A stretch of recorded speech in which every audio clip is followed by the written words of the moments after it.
বৃষ্টির দিনে বড় বোনের বাসায় বেড়াতে এসে ভালোই হয়েছে। গরম গরম খিচুড়ি, ভর্তা, ভাত, অনেক অনেক মজা, মেহেদি পরা হাতে, অনেক আড্ডা, সবকিছু মিলিয়ে দিনটা খুব ভালো গিয়েছে। হ্যালো, আসসালামু আলাইকুম গাইস, আমি আপনাদের নাজুহাত তাসিন আপা ওয়েলকাম জানাচ্ছি আমার নতুন একটি সুন্দর ব্লগে। আমার গত দিনের ব্লগ দেখে থাকলে আপনারা জানবেন যে আমি আমার বড় বোনের বাসায় বেড়াতে এসেছি।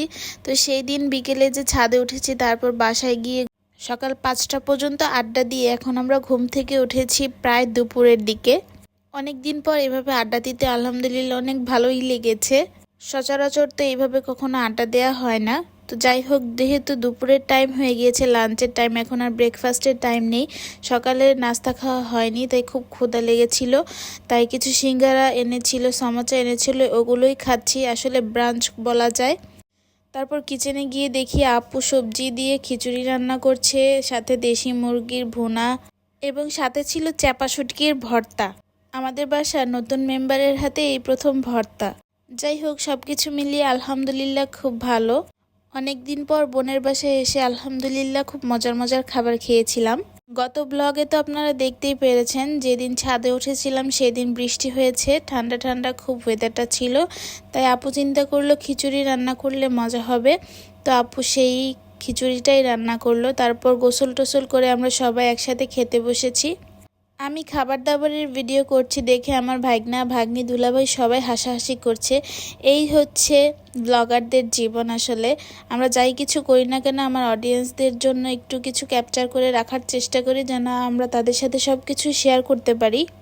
ইদানিং জানি কি হয়েছে, আমি অল্প কিছু খাবার খেলে আমার পেটটা একদম ভরা ভরা থাকে। একটু অসুস্থ আমি, সবাই আমার জন্য অনেক অনেক দোয়া করবেন। খাবার দাবার শেষ করে আমার বোনের হাতে 2 হাত ভরে মেহেদি দেওয়ার জন্য আমরা দুইজন বসে পড়লাম। এক হাতে দিচ্ছে বর্ষা চৌধুরী, এই আরেক হাতে দিচ্ছি আমি। তো এই যে দেখতে পাচ্ছেন, এই মেহেদিটা আমি দিয়ে দিয়েছি, আর আরেক হাতে বর্ষা চৌধুরী এখনো পর্যন্ত দিচ্ছে। আমি আসলে একটু ফাস্ট দিয়ে ফেলেছিলাম। আর বর্ষা যেহেতু নতুন কারিগর, তাই ওর একটু টাইম লাগছিল, আর ও একটু ভয়ে ভয়ে দিচ্ছিল যে সুন্দর হবে কিনা। বাট মাশাল্লাহ সুন্দর হয়েছে। এখানে আপনারাই বলুন কোন হাতেরটা বেশি পছন্দ হয়েছে আপনাদের, ডান হাতেরটা নাকি বাম হাতেরটা? ডান হাতেরটা বর্ষা চৌধুরীর এবং বাম হাতেরটা আমার দেয়া। আপুকে সেদিন মাশাল্লাহ অনেক কিউট লাগছিল। আপুর মেহেদি দেওয়া দেখে আমারও দিতে ইচ্ছে করলো। পরে বর্ষাকে বললাম, বর্ষা আমার হাতে দিয়ে দাও। বর্ষা আমার হাতেও একটু সুন্দর করে মান্ডালা স্টাইল সুন্দর একটা ডিজাইন দিয়ে দিয়েছে। আমাদের মেহেদি পরা দেখে আমার সেজো বোনও চলে এসেছিল, ওর ভিডিও ক্লিপটা আসলে নেওয়া হয়নি। মেহেদি টেহেদি প্রোগ্রাম শেষ করে এখন আমরা এসেছি একটু নাস্তা করতে। এখানে আপু আগে থেকেই বুটটা রান্না করেছিল এবং বেগুনির চপ, আলুর চপ সব কিছু দোকান থেকে কিনে এনেছিল। মাশাল্লাহ সেদিনের মুড়ি মাখাটা অনেক মজা হয়েছিল। আগেই তো বললাম আমি কিছু খেতে পারি না এখন ইদানিং। তো আমি বেশি খেতে পারিনি, 1-2 মুঠ খাওয়ার পরে আমার কেমন অস্থির লাগা শুরু হয়েছে, তারপর আর খাইনি। তারপর চা ছিল, রং চা খেয়েছি। 1টার দিকে আবার ভূত চেপেছে, বর্ষাকে সাজাবো, যেমন কথা তেমন কাজ, বর্ষাকে আবার সাজিয়ে নিলাম। রাতভর আড্ডা দিয়ে সকালে ঘুমিয়ে গিয়েছিলাম।